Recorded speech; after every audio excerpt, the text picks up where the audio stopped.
सबको मेरा सादर प्रणाम। गुरु वंदना से शुरुआत करती हूँ। अज्ञानतिमिरान्धस्य ज्ञानाञ्जनशलाकया चक्षुरुन्मीलितं येन तस्मै श्रीगुरवे नमः। हरि ओम। मैंने कुछ पीपीटी बनाए हैं, तो I would like to share my screen और उसके माध्यम से थोड़ा आधा घंटा बोलूंगी। ये भारतीय इतिहास संकलन समिति कोंकण प्रांत के द्वारा आयोजित ये व्याख्यान माला है। इसमें ये तीसरा व्याख्यान आज रामायण कालीन महिलाओं पर, रामायण की महान महिलाएं, इस विषय पर आज होने जा रहे हैं। इसलिए पहले मैं एक श्लोक उद्धृत करना चाहती हूँ जो हमारी नित्य प्रार्थना में रहता है भारत में। अहल्या द्रौपदी सीता तारा मंदोदरी तथा पंचकं ना स्मरेन् नित्यम महापातक नाशनम। ये पॉपुलरली इन लोग पांच कन्याएं, पंचकन्याएं ऐसा बोलते हैं, लेकिन ये पंचकन्या है नहीं, ये तो सब विवाहिता महिलाएं हैं। तो ये ऐसी गड़बड़ हो गई है इसमें कि पंचकम मतलब 5 लोगों का समूह, ना इसका मतलब है नरहा, मनुष्य, स्मरेत नित्यम। तो हम जब बोलते जाते हैं पंचकन्ना स्मरेन नित्यम, पंचकन्ना स्मरेन नित्यम, तो वो बोलते बोलते पंचकन्या कब हो गया पता भी नहीं चला होगा किसी को। तो इसके लिए पंचकन्ना स्मरेन नित्यम। इसलिए मैं अहल्या, सीता, तारा और मंदोदरी, इन 4 महिलाओं पर आज कुछ बोलना चाहती हूँ। द्रौपदी कल के लिए हमने रखी है। तो अहल्या की जो बात करते हैं तो अहल्या और इंद्र की बात पहले आ जाती है। द्रौपदी की बात करेंगे तो 5 पति है उसके लिए। तारा के लिए भी 2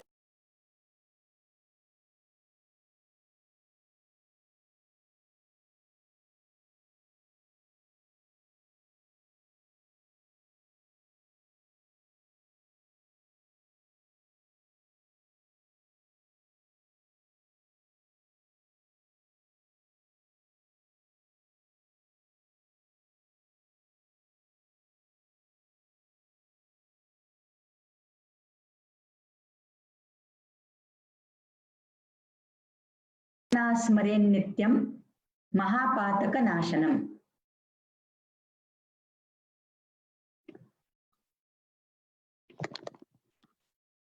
तो ये 5 महिलाएं हैं। तो पंचकन ना स्मरेन् नित्यम, इन 5 महिलाओं का नित्य स्मरण करना महापातकों के नाश के बराबर है। उनके स्मरण मात्र से पातकों का नाश होता है, इसका यह अर्थ है। अगर इन महिलाओं को हम देखते हैं तो अहल्या की जब बात करते हैं तो इंद्र ने उसका विनय भंग किया, ये बात पहले हमें याद आती है। द्रौपदी की बात करते हैं तो 5 पति है उनके। तारा के भी 2 पति हैं, वाली के साथ भी रही और सुग्रीव के साथ भी रही। तो इन 5 में से केवल मंदोदरी और सीता ऐसी है कि जो एक पति से एकनिष्ठ रही है। बाकी सब में से तो फिर भी इनका गणन प्रातस्मरणीय स्त्रियों में, महिलाओं में क्यों किया, ये थोड़ा जानना है। अहल्या से शुरू करते हैं। अहल्या का जो वृत्तांत है वो बालकांड में रामायण के आता है। ये ब्रह्मदेव से निर्मित अत्यंत लावण्यवती स्त्री है और उनका विवाह प्रौढ़ गौतम ऋषि से हो गया, वृद्ध कहिए, वृद्ध गौतम ऋषि से हो गया। ये विश्वामित्र ऋषि ने राम और लक्ष्मण को इनकी कथा बताई। जब वो शिक्षण के लिए उन्हें बाहर ले गए, तब मिथिला के पास एक सूना आश्रम देखकर राम जी ने पूछा, रामचंद्र जी ने पूछा कि ये आश्रम सूना सूना क्यों पड़ा है। तब विश्वामित्र ऋषि ने अहल्या की कथा राम जी को सुनाई थी। तो ये कथा ऐसी है कि गौतम ऋषि की पत्नी है अहल्या। एक दिन गौतम ऋषि स्नान करने नदी पे जाते हैं। उस दिन इंद्र मुनि वेश में, मतलब गौतम के ही वेश में अहल्या के पास आते हैं और रति सुख की प्रार्थना करते हैं। अहल्या ने उनको सम्मति दी है और उपभोग के पश्चात अहल्या ने कहा है इंद्र को कि आप यहाँ से अब पलायन करो, किसी भी क्षण गौतम ऋषि आ सकते हैं।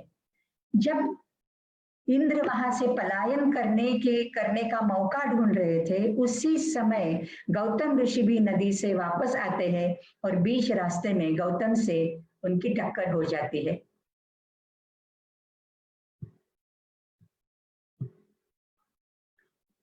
वो टक्कर हो जाने के बाद उनको शाप मिलता है गौतम ऋषि से, पेततुहु वृषणो भूमौ सहस्राक्षस्य तत्क्षणात्, कि अंडकोश विरहित हो, यह शाप उन्हें मिलता है और उनके दोनों अंडकोश इंद्र के गिर जाते हैं भूमि पर। ये कथा भाग रामायण में, वाल्मीकि रामायण का कथा भाग है। अन्य जो रामायण की कथा भाग है, अन्य रामायणों के जो कथा भाग है, उसमें ऐसा शाप आता है कि इंद्र को सहस्राक्ष होने का शाप दिया, मतलब स्त्री योनि का प्रतीक अक्ष उनके पूरे बदन पर आएगा, इस तरह का शाप उन्हें मिल गया और तब से इंद्र को सहस्राक्ष इस नाम से भी जाना जाता है।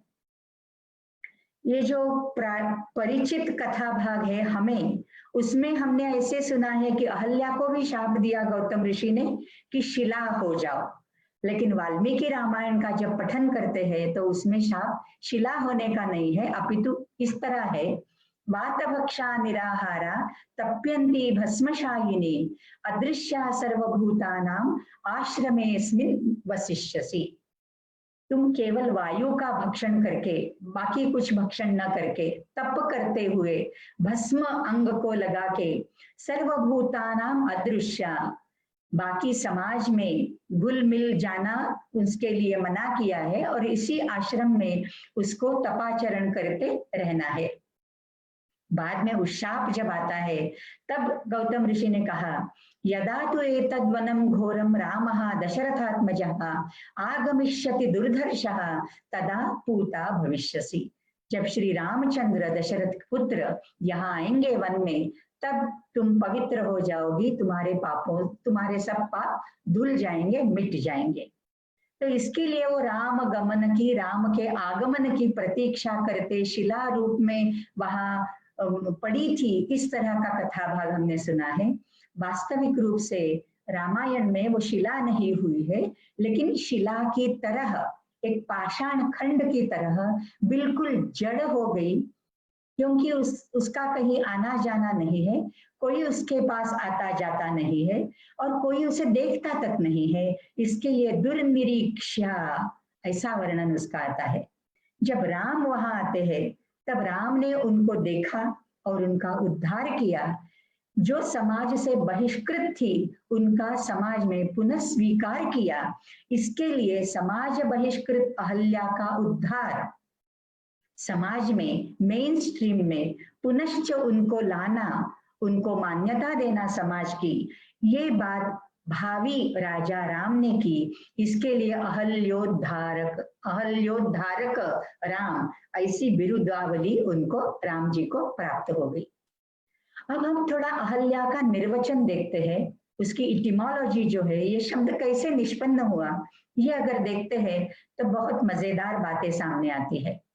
हल का मतलब है, हल प्लाउशेयर, जो हल से जमीन जोती जाती है, फार्म्स जोते जाते हैं।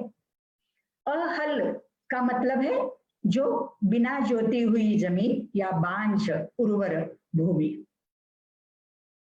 तो ये अहल्या है, इसका मतलब ये है कि वो उर्वरा भूमि है, बिना जोती हुई भूमि है, और श्री राम के पदस्पर्श से वह पावन हो गई, मतलब भूमि फिर एक बार सुफलित हो गई, वहां लोग आना जाना शुरू हो गए और भूमि को हल से जोतने की परंपरा वहां शुरू हो गई, एग्रीकल्चर शुरू हो गया, कृषि क्षेत्र वो बन गया, जो बांझ जमीन थी वो कृषि क्षेत्र में परिणत हो गई। ये अहल्योद्धार का एक, क्या बोलेंगे उसको आप, फिनोमिनोलॉजिकल ऐसा इंटरप्रिटेशन हो सकता है।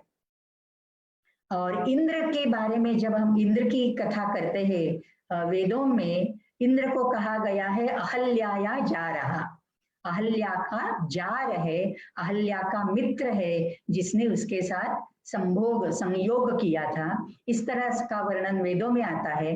अगर वो भी हम फिनोमिनोलॉजिकल इंटरप्रिटेशन की ओर से देखते हैं तो यही बात आती है क्योंकि ये अहल्या है, बांझ जमीन है, और इंद्र जो है, इंद्र भगवान, वो वृष्टि की देवता है, पर्जन्य की देवता है। इसके लिए पर्जन्य धारा उस पर बरसी और वह भूमि फिर एक बार सुफलित हो गई। यह उसका अर्थ नैसर्गिक प्राकृतिक संदर्भ में दिया जा सकता है। और अहल्या अगर इसको बांझ जमीन न मानकर एक महिला के रूप में माना गया, तो भी एक राजा ने, भावी राजा राम ने उसको समाज में वापस लाने की कोशिश की और ये एक आदर्श प्रस्थापित किया। एक मानवतावादी दृष्टिकोण यहाँ हमें नजर आता है और एक राज्य कार्य की दृष्टि से ये राम का कार्य बहुत बड़ा हमें नजर आता है। तो ये सहस्राक्ष होने का उनको शाप मिल गया, इसका एक यहाँ संदर्भ एक चित्र के माध्यम से मैंने प्रस्तुत किया है। अहल्या का एक दूसरा भी निर्वचन है। एक हमने देखा और हल्य जो जमीन जोती जाती है, अहल्य जो नहीं जोती जाती। दूसरा जो इंटरप्रिटेशन है, दूसरा जो निर्वचन है, अहन, इसका मतलब है दिन। जैसे हम अहर्निश शब्द का प्रयोग करते हैं, निशा मतलब रात और अहन मतलब दिन। तो अहन प्लस ली, ली ये धातु है, संस्कृत की धातु है लीन होना। ओके, तो जो दिन में लीन हो जाती है, दिन में छिप जाती है, वो है अहल्या, उसका नाम है रात्रि। तो अहल्या का निर्वचन दूसरी ओर से किया जाए तो उसका अर्थ होता है रात्र। और इंद्र ये विष्णु का रूप माना जाता है। ऋग्वेद में जो इंद्र सूक्त है और जो विष्णु सूक्त है, ये दोनों सूर्य के सखा माने जाते हैं। तो एक सोलर डीटी है। तो रात को दूर करने का काम, मतलब रात के वस्त्र दूर करने का काम कौन करता है? सूर्य करता है। वो कार्य इंद्र ने किया, इसके लिए उसको अहल्याया जा रहा कहा गया। इस तरह से निर्वचन की दृष्टि से इसका एक बहुत ही अद्भुत और प्राकृतिक अर्थ हमारे सामने आता है।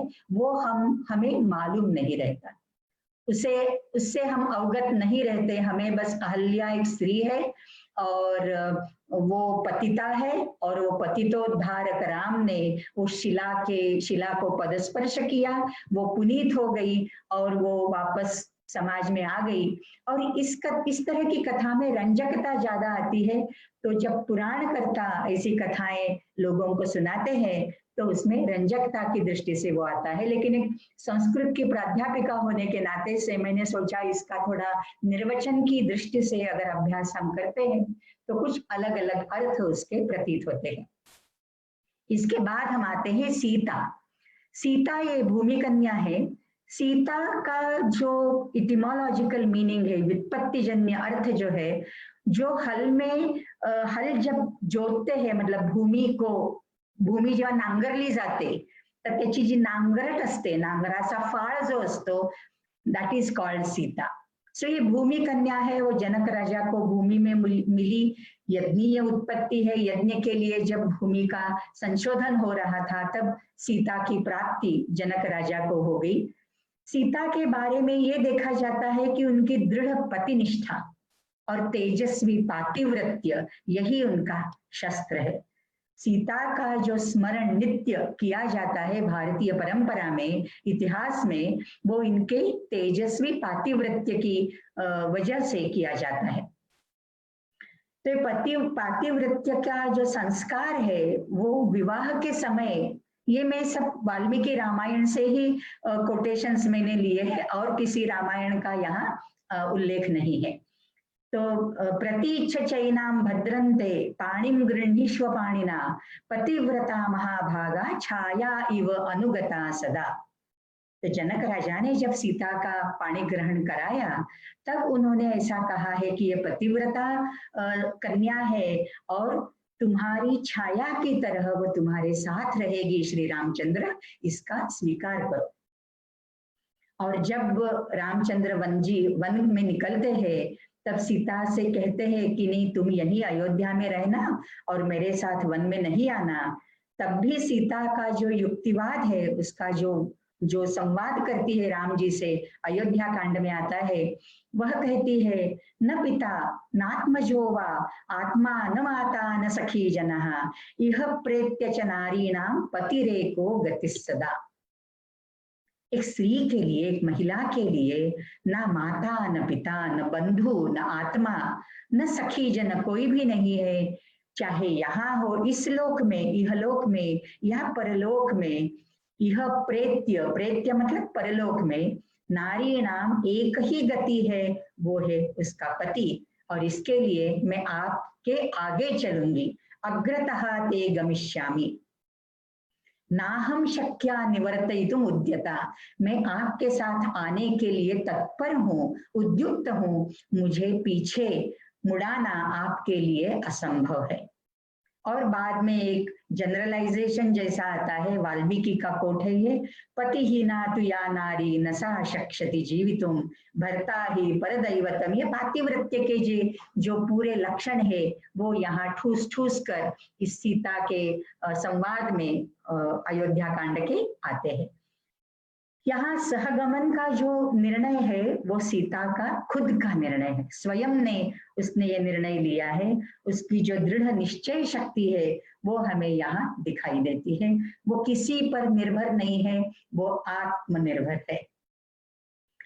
ये वाल्मीकि रामायण देखने के बाद मैंने कुछ मराठी गीतों का, मराठी स्त्री गीतों का थोड़ा सा अध्ययन किया था बहुत साल पहले, 10-15 साल पहले। तो तभी मुझे रामायण से संबंधित कुछ स्त्री गीत, बहुत अच्छे गीत हैं, वो मिले। तो मैं सोच रही थी कि मैं आपसे वो शेअर करूं, तो थोड़ा मराठी में बोलूंगी अभी। तो मराठी स्त्री गीतों में जो सीता है, त्या सीतेमध्ये, त्या रामायणामध्ये, म्हणजे हे वास्तविक रामायण नाही, हे सीतायन पण होऊ शकतं, कारण सीता ह्याच्यात केंद्रस्थानी आहे। 12 बैलांचा नांगर चालतो वढ्याच्या कडीला, गवसली सीताबाई जनक राजाच्या गड्याला। सीतेच्या असहायतेची जी कहाणी आहे, जी कथा आहे, ती तिच्या जन्मापासून सुरू होतीये, असं पुढे म्हटलेलं आहे। नांगराच्या ताशी सापडली सीता, तिच्या जन्माची कुठे आहे कथा। तिच्या जन्माचा काही उत्सव नाही, तिच्या मातेला लागलेले डोहाळे नाहीत, तिच्या बाललीलांचं वर्णन नाही, आणि ती सापडली पण कुणाला, तर जनक राजाच्या गड्याला। त्याच्यामुळे तिथूनच तिच्या एक परवशतेची, म्हणजे परवशता हे स्त्री गीतांमध्ये येतं। वाल्मिकीनी कुठेच सीतेला परवश किंवा असं परावलंबी असं दाखवलेलं नाही, उलट वाल्मिकींची सीता खूप वेगळी आहे। पण मराठी स्त्री गीतामधली जी सीता आहे, आणि ही विशेष करून ह्या स्त्रियांची सीता आहे की ज्या कष्टकरी समाजातल्या आहेत, त्यांचं जीवन हे थोडंसं असहाय्य असतं। त्यांचं जीवन हे समाजाच्या रूढींनी आणि बंधनांनी बांधलेलं, जखडलेलं असतं। त्यामुळे त्या कुठेतरी सीतेमध्ये त्यांची जवळीक शोधता आहेत, स्वत्व शोधता आहेत, आयडेंटिफिकेशन करता आहेत। तर म्हणून अशा प्रकारच्या गोष्टी त्यांच्या ओव्यांमध्ये येतात। आता ह्याच सीतेचं जेव्हा स्वयंवराचा पण जनकाने मांडला, तेव्हा सीतेला रामाकडे पाहता क्षणी एक जी प्रणय भावना मनामध्ये अंकुरली, आणि त्याच वेळेला अशी भीती पण वाटली, एक भय वाटलं की हा दिसतो किती राजबिंडा, पण किती नाजूक आहे, आणि हे धनुष्य तर केवढं प्रचंड आहे। सीताबाई म्हणे जळो पित्याचा पण, राम दिसतो लहान, कसा उचलील धनुष्यबाण। हे धनुष्यबाण कसं बरं उचलेल तो। त्यामुळे कुठेतरी तिच्या मनामध्ये प्रणय भावना अंकुरतीये, आणि त्याच वेळेला या पणाबद्दल जनकाला ती आपल्या पित्याला दोषही देऊ इच्छिते। अशा प्रकारचे स्त्री सुलभ भावना, वेगवेगळ्या प्रकारच्या भावभावनांचे कल्लोळ तुम्हाला ह्याच्यामध्ये दिसतात स्त्री रामायणामध्ये, स्त्री गीतांमधल्या रामायणामध्ये। आणि त्या स्त्रिया काय म्हणतात पुढे, राम म्हणून राम नाही सीताबाईच्या मोलाचा। तुम्ही भले रामाचं कौतुक कराल हो, म्हणजे रामाच्या गुणवर्णनामध्ये वाल्मिकीनी बालकांडामध्ये केवढे तरी एक सर्ग खर्ची घातलेला आहे, एवढं गुणवर्णन केलेलं आहे, बरोबर, पण नाही सीताबाईच्या मोलाचा। हिरकणी सीताबाई राम हलक्या दिलाचा। हिरकणी आहे आमची सीताबाई कशी आहे, हिरकणी आहे. म्हणजे आपला तो बाळ्या आणि दुसराचा तो कार्टा. या न्यायाने रामाला त्या थोडस परक लेखतात आणि सीतेला मात्र फार जवळचं समजतात. तर स्त्रियांच्या आयुष्यातला सर्वात महत्वाचा आणि सर्वात वेदनादायी पण आनंददायी अशा दोन्ही संमिश्र भावनांनी व्यापलेला क्षण म्हणजे त्यांची गर्भधारणा, प्रसूती. हा सर्व जो भाग आहे हा स्त्रियांनाच फक्त सोसावा लागतो, सहन करावा लागतो. आणि त्याच्यात जे कष्ट त्यांनी सहन केलेले आहेत त्या कष्टकरी महिलांनी, ते कष्ट सीतेने जणू काही सहन केलेत का, अशा प्रकारे तिला दाखवत आहेत. सीता बाळा तिला कशाची ग लाज, सावळे सीताबाई तू गोटे वारुनी निज. सीता बाळा सीता अभी कच्चा और बच्चा दोनों भी है, सीता के साथ उसके दो लवांकुश दोनों आ गए हैं, लेकिन वो सोचती है ये महिलाएं कि सावळे सीताबाई गोटे वारुनी निज, उसके लिए कोई पर्यंक भी नहीं है, कोई एक खाट भी नहीं है, वो तो जमीन पर सोती है बेचारी। तो जो पत्थर वगैरह वहां बिखरे हैं उनको दूर करके तुमको सोना पड़ेगा, यहाँ तुम्हारे लिए खटिया भी तक नहीं है, खटिया तक नहीं है। और फिर वो बोलती है कुछ महिलाएं ऐसी है यहाँ कि जो भटक्या विमुक्त जाति हम बोलते हैं, जो जिप्सी ट्राइब्स है, गांव से गांव जाते हैं, वहां कुछ रोजगार मिलता है तो काम करती है और वहीं पे गांव के बाहर रहती है छोटा सा टेंट बनाकर। ऐसी महिलाएं अगर कुछ लिखती है सीता के बारे में तो वो बोलती है दुरून डोंगर दिसती लाल लाल, सीता ग बाळा तिनं दिलं लुगड्याचं पाल।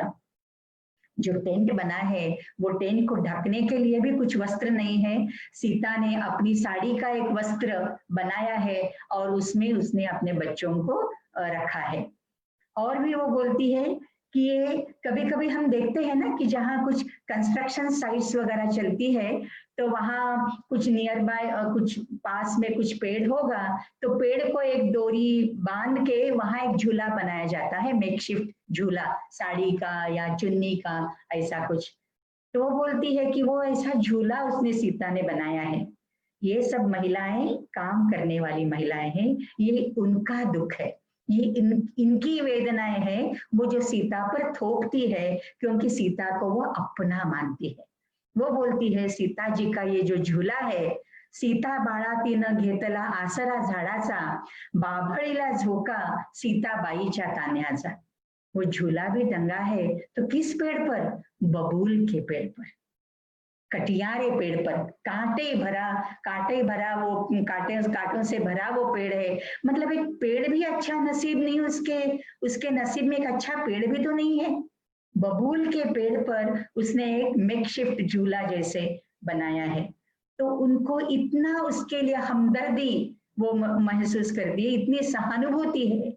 वो कहती है एवढा वनवास सीताबाई एकलीला, वाटून देला बाई घरोघरीच्या नारीला। वो अकेली क्यों सहे इतना सब वनवास, हम सब में बांट मिलके हम वनवास भोगे। इसीलिए वो जो उनके लिए जो वनवास है वो कहती है कि ये सीता माई का वनवास हमने उधार लिया है। तो वो अपने वनवास पे कोई रोती नहीं, कष्ट नहीं महसूस करती। वो बोलती है तो सीता मैया का वनवास हमने ले लिया है। सो सीता का वनवास, उसका दुख, उसकी पीड़ा सहना, बांट के लेना, ये इन अशिक्षित महिलाओं के मन का बड़प्पन है जो ऐसे छोटे छोटे गीतों में हमें नजर आता है।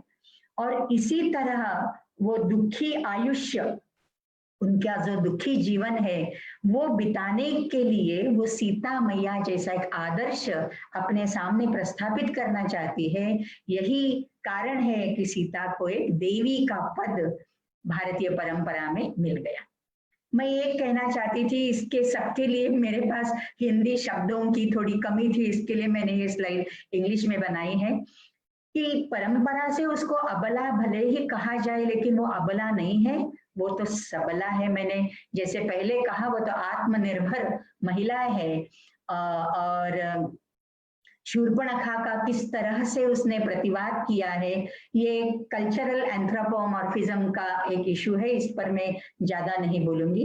लेकिन ये शक्ति स्वरूप है, सीता ये शक्ति का एक स्वरूप है। मैं तो कहना चाहूंगी कि गांधी जी का जो सत्याग्रह का प्रिंसिपल है, सत्य के लिए अड़े रहना, डटकर रहना, अपने तत्वों से कुछ भी मतलब समझौता नहीं करना, ये जो बात है सत्याग्रही की, ये परफेक्टली सीता में हम पाते हैं। तो जब हनुमान जी सुंदरकांड में जाते हैं अशोक वाटिका में और उनको अंगुली दे के, मुद्रिका दे के, वो कहना ये भी चाहते कि जैसे मैं आया हूँ वैसे मैं जाता हूँ, तो आपको लेके जाता हूँ, मेरी पीठ पे बैठो। तो बोलती नहीं, मैं नहीं आऊंगी आपके साथ मारुति राया। क्यों? क्योंकि मेरे पति को ये साबित करना है, ये सिद्ध करना है कि उनका शौर्य क्या है, उनका वीर्य क्या है, और अब मैं वीर्य शुल्का हूँ, वो वीर्य से ही मुझे यहाँ रावण को हराकर, उसे परास्त कर मुझे सम्मान से ले जा सकते हैं। तो ये जो डट के रही है वो, और इतना ललचाने की कोशिश की रावण ने उनको, फिर भी वो तन तस से मस नहीं हुई बिल्कुल। तो ये जो उनका दृढ़ निश्चय है, तो ये सम्मान हमें करना चाहिए। हर महिला को ऐसी आत्मनिर्भरता होनी चाहिए, ऐसा दृढ़ निश्चय होना चाहिए। एक बार कुछ ठान ली तो उसको पूरा करके रहना चाहिए। और एक बात, एक महिला होने के नाते मैं कहना चाहूंगी कि वो एकल पालक है, she is a single parent, और सबको मतलब ये कर रही है कि मतलब दोनों बच्चों को अकेली संभाल रही है। पति नहीं है उसके साथ, और कोई नहीं है, माता पिता के घर को भी उसने त्याग दिया है, आश्रम में रह रही है। तो एकल पालक की जो संकल्पना आजकल हम बहुत समाज में देखते हैं कि अकेली महिलाएं कुछ ना कुछ कारणवश से, विशेषतः हमारी सेना के जो योद्धा है, वो जब वीर गति को प्राप्त करते हैं तो वीरांगनाएं जो है वो अपने अपने अपत्यों का पालन इसी तरह डटकर, बहुत डिटर्मिनेशन से करती है। तो इसके लिए ये सीता का आदर्श रखना चाहिए।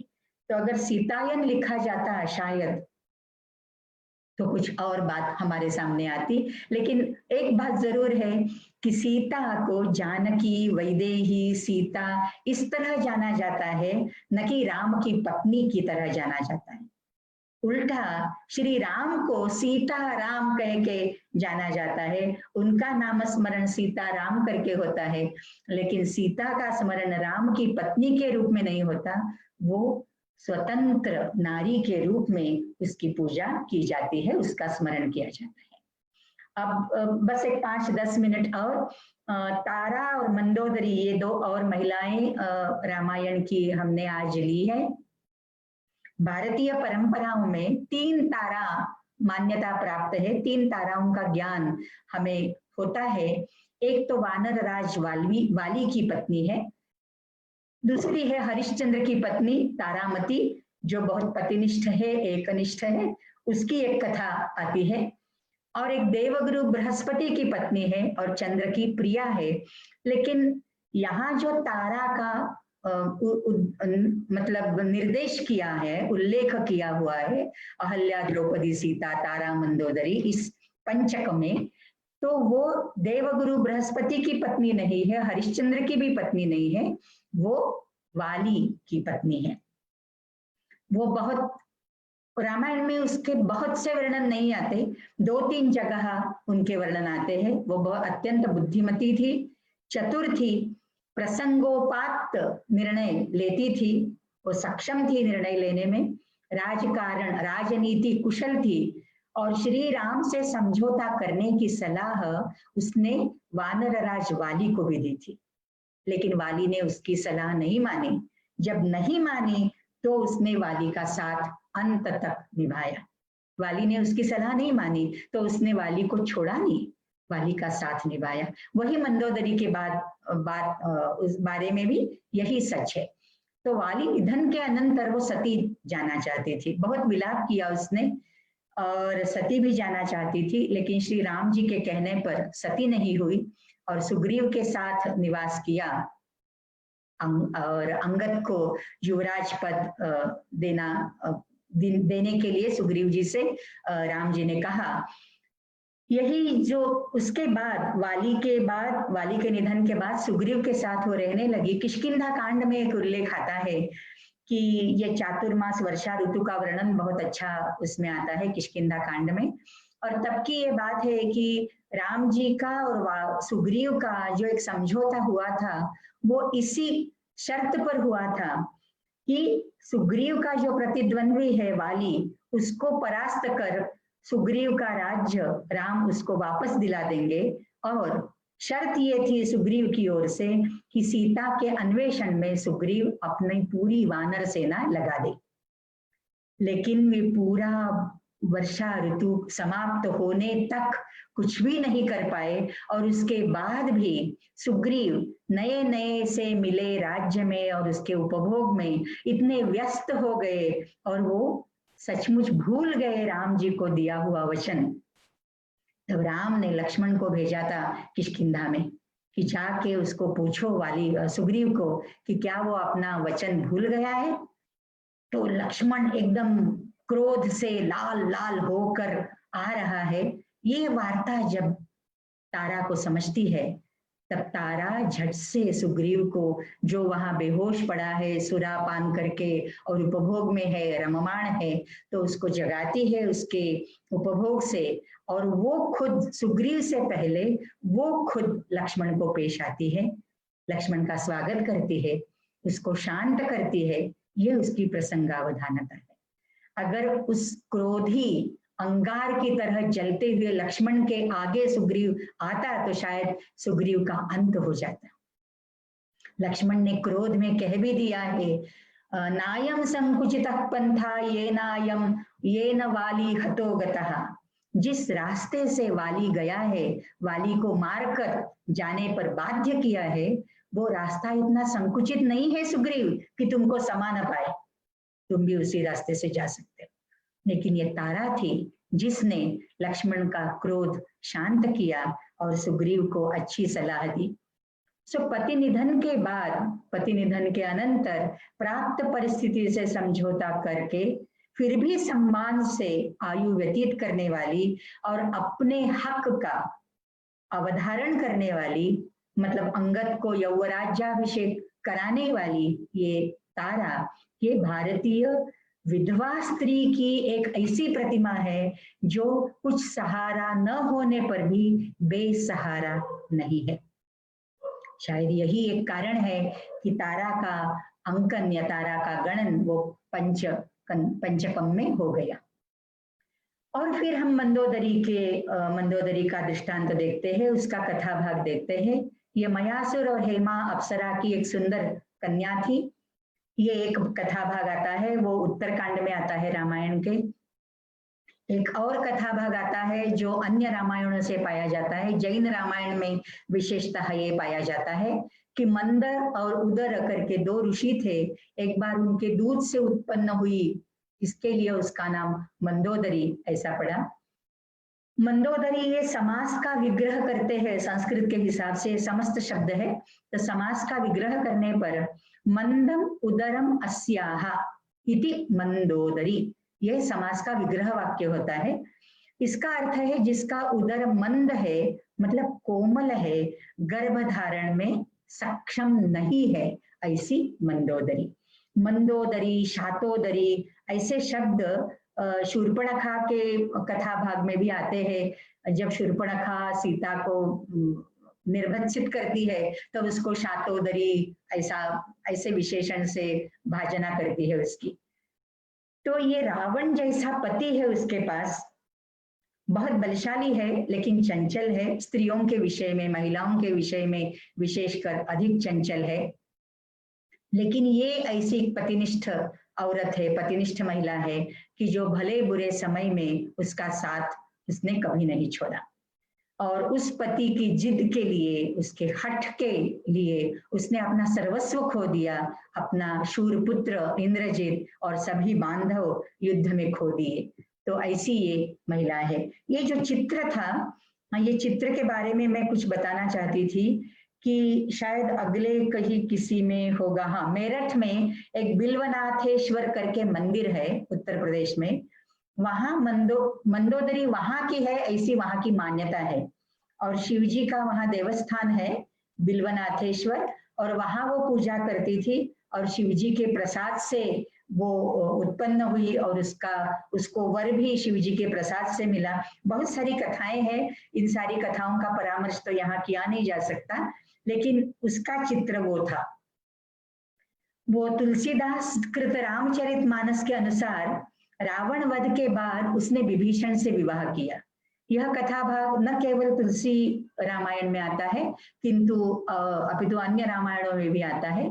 और यह प्रथा बहुत स्वाभाविक थी। जैसे हमने तारा के बारे में भी देखा कि वाली के निधन के उपरांत उसने सुग्रीव से विवाह किया, इसी तरह रावण वध के उपरांत मंदोदरी ने विभीषण से विवाह किया। पंजाब में यह प्रथा अब तक थी, अब है कि नहीं मुझे मालूम नहीं, लेकिन इस पर एक मूवी बनी थी, हिंदी मूवी, एक चादर मैली सी, अगर आप जानो तो वो एक ऐसी मूवी भी बनी थी।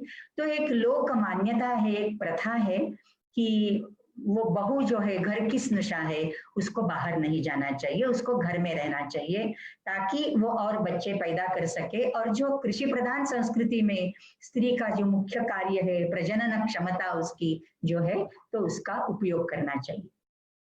तो मंदोदरी का जो आयुष्य है वैसे वो एक रेशी, या हम बोल सकते हैं यूनिडायमेंशनल, यूनिलैटरल है। उसमें कुछ अप्स एंड डाउन्स, हिकअप्स नहीं है, वैविध्य नहीं है, कुछ वैशिष्ट्य नहीं है। लेकिन एक बार ऐसे होता है कि जब रावण सीता का वध करने पर उद्युक्त होता है अशोक वाटिका में आकर, ये चित्र वही दिखा रहा है, वो अपनी तलवार निकालता है, खड्ग निकालता है, तब मंदोदरी है जो उसको उस पाप से, स्त्री हत्या के पाप से रोकती है और कहती है कि ये करना उचित नहीं है, एक महिला का वध करना आप जैसे वीर को शोभा नहीं देता। तो वो पति का साथ और पति की वीरता के लिए जो उसके मन में अभिमान है, वो हमें रामायण की मंदोदरी में हर पल नजर आता है। सीता के पतिनिष्ठा की प्रशंसा करती है वो, रोहिणी और शची से सीता की तुलना करती है। रोहिणी जैसे चंद्रमा को छोड़ के बिल्कुल नहीं जाती, शची जिस तरह इंद्र से निष्ठ एकनिष्ठ है, उसी तरह सीता पतिनिष्ठ है, तो वो तुम्हें वश नहीं होगी, इस तरह वो रावण को समझाने की कोशिश करती है। तो ये तारा और मंदोदरी, इनका अहल्या और सीता के साथ और द्रौपदी के साथ एक लाइन में उनको बिठाना, जैसे हम बोलते हैं ना कि एक मंच पर ये 5 महिलाओं का आना, इसमें क्या कुछ समाज शास्त्रीय दृष्टिकोण है? इस हिसाब से अगर इसका परीक्षण किया जाए तो मैं ये सोचती हूँ कि अहल्या जो है ऋषि पत्नी है, ब्राह्मण पत्नी है, ओके। सीता है क्षत्रिय पुत्री है, क्षत्रिय पत्नी है। तो ब्राह्मण और क्षत्रिय ये दो समाज के दो वर्णों का वहां स्वीकार हो गया। तारा और द्रौपदी को हम कल देखेंगे, उसका भी, वो भी तो क्षत्रिय पत्नी है, वीर्यशूल का है, तो वो भी सब स्वाभाविक है, मतलब समाज के उच्च स्तर से आने वाली महिलाओं का हम यहाँ गणन करते हैं। लेकिन तारा और मंदोदरी का इसमें जो स्वाभाविक रूप से आगमन हो गया है, इसमें थोड़ा समाजशास्त्रीय दृष्टिकोण हो सकता है कि ये वानर जाति, वानर योनि है और एक राक्षस योनि है, ये हमारी तरह है, लेकिन कुछ जैसे टोटेमिस्टिक ट्राइब्स बोलते हैं वैसे कुछ टोटेम्स वहां उनके वानर के वानर योनि में तो अवश्य हो सकते हैं। तो इन विभिन्न जातियों का जो एक सम्मिश्रण है, हाँ, इस सम्मिश्रण की ये जो एक शुरुआत है, ये आरंभ रामायण काल में हुआ होगा, ऐसा हम सोच सकते हैं कि समाज में एक ही तरह के वर्ण रह नहीं सकते, भिन्न भिन्न वर्णों से एक समाज बनता है। जैसे अथर्ववेद में कहा गया है, हमारे हाथ की 5 उंगलियां एक सरीखी नहीं होती, उसी तरह इस भूमि सूक्त में है, अथर्ववेद के 12वें कांड का पहला श्लोक है। तो उसी तरह इस भूमि पर भिन्न भिन्न वर्णों के, भिन्न भिन्न धर्मों के, भिन्न भिन्न योग्यताओं के नर और नारी इकट्ठा आते हैं। जैसे भिन्न वर्णों के और भिन्न गंधों के फूलों का एक गुच्छा बन जाता है, एक स्तबक बन जाता है, उस तरह वो समाज सुशोभित होता है। इसलिए मैं सोचती हूँ कि ये राक्षस योनि और वानर योनि का रामायण कालीन समाज में प्रभाव था और उनको सम्मिलित करने की एक कोशिश रही होगी, इसलिए तारा और मंदोदरी का इसमें अंतर्भाव किया गया। तो ये अब आखिरी स्लाइड है शायद। तो ये 5 में से जो 2 स्त्रियां हैं, एक क्षत्रिय है, एक ऋषि पत्नी है, एक वानर कुलीन और एक राक्षस पत्नी है। 5 ही स्त्रियां जो है वो अयोनि संभवा है। अहल्या ये ब्रह्मदेव से निर्मित है। सीता जनक को भूमि में मिली है। द्रौपदी अग्निशिखा है। और तारा और मंदोदरी का तो हमने अभी देखा। तारा के बारे में उत्पत्ति का कुछ नहीं हमें वर्णन मिलता है, लेकिन प्रायशः वो अयोनि संभवा रहेगी। ये 5 ही स्त्रियां जो है, 5 ही महिलाएं, ये उपभोग्य विषय के लिए बलि चढ़ गई। मतलब रावण ने भी इसका हरण किया, सीता का उपभोग के लिए किया था। द्रौपदी को तो कितनी बार अवहेलना का सामना करना पड़ा, जयद्रथ के द्वारा, कर्ण के द्वारा, दुशासन के द्वारा, कीचक के द्वारा। तो उपभोग्यत्व ये उनके सौंदर्य को मिला हुआ शाप है। ये 5 में से 4 स्त्रियां जो है वो उपभोग के या पुरुष के आकर्षण के मतलब इस पे बलि हो गई है। कि मंदोदरी जो है वो पुरुष के उपभोग के आकर्षण की नहीं, लेकिन उसके हठ में बहुत उसका बलिदान जरूर उसका गया है। तो हर 5 में से हर एक को कुछ ना कुछ दिव्य करना पड़ा अपने आप को सिद्ध करने के लिए। कभी किसी प्रसंग में अपमान सहकर भी, कुछ खो कर भी अपने को सिद्ध करना पड़ा। इसके लिए शायद उनकी गणना देवी तुल्य हो गई है। इसका एक नैसर्गिक तत्वों से एक जोड़ हम दे सकते हैं इसको, कि अहल्या ये जल तत्व है, द्रौपदी ये अग्नि तत्व है, सीता भूमि तत्व है। सीता द्रौपदी के बारे में तो कुछ संदेह ही नहीं है। तारा वायु तत्व और मंदोदरी आकाश तत्व। ये मैं अपने मन से नहीं कह रही हूँ, ये एक महरी नृत्य करके नृत्य होता है, ओडिशा में किया जाता है। उस ओडिशी नृत्य में ये 5 महिलाओं को 5 महातत्वों से, पंच महाभूतों से जोड़कर एक नृत्य किया जाता है। तो कहीं ना कहीं मुझे लगता है कि इन 5 महिलाओं का पंच महाभूतों से संबंध है और ये पंच महाभूतों से हमारी सृष्टि बनती है। इसके लिए इनको इस सृष्टि में अधिक मान्यता देना और देवी तत्व प्रदान करना, ये शायद उनका प्रयास रहा होगा। तो मैं अपनी वाणी को विराम देती हूँ, थोड़ा 10-15 मिनट अधिक हो गया। तो आप सब लोगों के लिए बहुत धन्यवाद देती हूँ जो भी आज आए हैं। और कल हम महाभारत की स्त्रियों के बारे में थोड़ा देखेंगे। मैंने द्रौपदी और सावित्री दोनों का चयन किया है, तो उनके बारे में हम कल देखेंगे। नमस्ते, धन्यवाद।